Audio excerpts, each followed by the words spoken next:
నమస్తే అండి. నా పేరు doctor DVR Reddy, senior homeo consultant in Sneha homeopathy.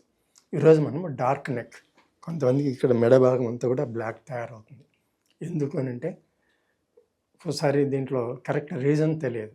అంటే అది ఇన్ఫెక్షన్ కావచ్చు, లేదా ఒబేసిటీ అంటే ఊబకాయం వల్ల కావచ్చు. తర్వాత వచ్చేసి డయాబెటీస్లో జనరల్గా ఎక్కువ మంది పేషెంట్స్లో మేము గమనించింది ఏంటంటే డయాబెటిక్లో అది ఒక గుర్తు అనమాట. అట్లా నెక్ ఉందంటే డౌట్ డయాబెటీస్ ఏమైనా అంటే టైప్ 2 డయాబెటీస్లో వచ్చే అవకాశాలు చాలా ఉంటాయి. లేదా ఇన్ఫెక్షన్ ఉందనుక అకాంతో నాగ్రికాన్స్ అంటుంది. సో దాంట్లో వచ్చే అవకాశం ఉంటుంది. ఇంకొంతమందికి టీనియా వెర్సికులర్, ఇట్లా రకరకాల కారణాలు ఉంటాయి. సో వీటన్నిటిలో కూడా ఏదైనా సరే మీరు ఖచ్చితంగా సడన్గా వచ్చిందంటే కంపల్సరీగా డాక్టర్ని సంప్రదించండి. గ్రాడ్యువల్గా వచ్చిందంటే టెస్ట్ల ద్వారా తెలిసిపోతుంది. ఎందుకంటే కొన్ని క్యాన్సర్ కండిషన్లలో కూడా ఇట్లా వచ్చే అవకాశాలు ఉంటాయి అని రీసెర్చ్ తేలింది అనమాట. సో నెగ్లెక్ట్ చేయకుండా మరీ ప్రాబ్లం సివియర్గా అయిపోతుంది అని అంటే కంపల్సరీగా డాక్టర్ని సంప్రదించండి. కొంతమందికి లైట్గా కలర్ ఉంటుంది, అంటే గ్రే కలర్, స్లేట్ కలర్ ఎట్లా ఉంటుంది ఆ కలర్లో కూడా ప్యాచెస్ వస్తుంటాయి. కొంతమందికి మరీ డార్క్గా ఉంటుంది. తర్వాత చర్మం మందంగా లెదరీ స్కిన్ అంటారు దాన్ని, అంటే మందంగా తయారవుతుంది స్కిన్. ఈ విధంగా ఉన్నప్పుడు పైన పుట్టు మాదిరిగా రావడము. కొంతమందికి ఫంగస్, టీనియా వెర్సికులర్ అని చెప్పిన కదా ఫంగస్, దానికి ఎట్లా కనుక్కుంటారు అంటే బయాప్సీ స్కిన్ ఏరియాలో అక్కడ కట్ చేసి కొంచెం పైన చూస్తారనమాట.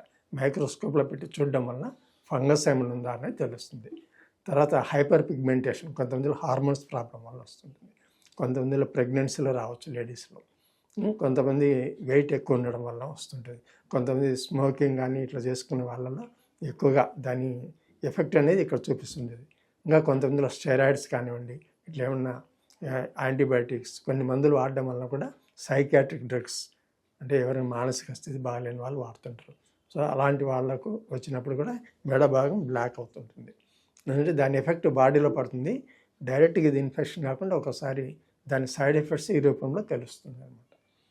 స్టెరాయిడ్స్ వాడినప్పుడు జనరల్గా మనిషి వెయిట్ ఎక్కువ పెరుగుతుంటాడు. వెయిట్ పెరిగినప్పుడు ఈ భాగం ఎక్కువగా తొందరగా ఎక్స్పోజ్ అవుతుంది. దానివల్ల కూడా మన బ్లాక్ కలర్ అనేది వస్తుంటుంది. ఈ రకంగా మనం ఏ కారణం అనేది తెలుసుకొని డాక్టర్ని సంప్రదిస్తే కరెక్ట్ డయాగ్నోసిస్ చేస్తాడు. దానికి ఏం చేయాలనేది చెప్తారు. ఒకవేళ కామన్గా వచ్చింది అయితే మీరు కొన్ని టిప్స్ ఫాలో కావచ్చు ఇంటి దగ్గర. అంటే అలోవెరా జెల్ అప్లై చేయడం, తర్వాత 2 to 3 times సోప్తో బాగా రుద్ది కడగాల. డెడ్ స్కెల్స్ ఏమైనా ఉంటే వెళ్ళిపోతాయి అన్నమాట. ఒకవేళ ఫంగస్ ఇన్ఫెక్షన్ ఉందంటే కంపల్సరీ డాక్టర్ని సంప్రదించండి. ఆయన మందులు, క్రీమ్స్ ఏమైనా అవసరమైతే మీకు అడ్వైజ్ చేయడం జరుగుతుంది. సో మనం ఇంట్లో చెప్పుకునే టిప్ ఏంటంటే 2 to 3 times గోరువెచ్చటి నీళ్ళతో వాష్ చేసుకోవడం, తర్వాత వచ్చేసి మీరు ఏమైనా అలోవెరా జెల్ అప్లై చేయడం, స్కిన్ స్మూత్గా ఉండే విధంగా చూసుకోవాలి. ఈ రకమైన జాగ్రత్తలు తీసుకుంటే తర్వాత కొంతమందిలో దిండు పెట్టుకునే అలవాటు ఉంటుంది. దిండు కూడా ఎక్కువ రోజులు పెట్టి దానివల్ల ఫంగస్ ఏమైనా బ్యాక్టీరియా ఇన్ఫెక్షన్స్ వచ్చే అవకాశం ఉంటుంది. సో అట్లీస్ట్ 10-15 daysకి ఒకసారి ఆ దిండు పిల్లో కవర్ మార్చేసేయండి. సో దీనివల్ల కూడా ఇన్ఫెక్షన్స్ రాకుండా ఉంటాయి. ఇది చూడడానికి చాలా సింపుల్గా ఉంటుంది, దిండు కవర్ వలన ప్రాబ్లం వస్తుందని, కానీ వచ్చే అవకాశాలు చాలా ఉంటాయి. ఎందుకంటే దాంట్లో చెమట ఉంటుంది, డస్ట్ ఉంటుంది, ఇవన్నీ కలిసినప్పుడు ఏమైపోతుంది, ఇన్ఫెక్షన్ వచ్చే అవకాశాలు చాలా ఎక్కువగా ఉంటాయి.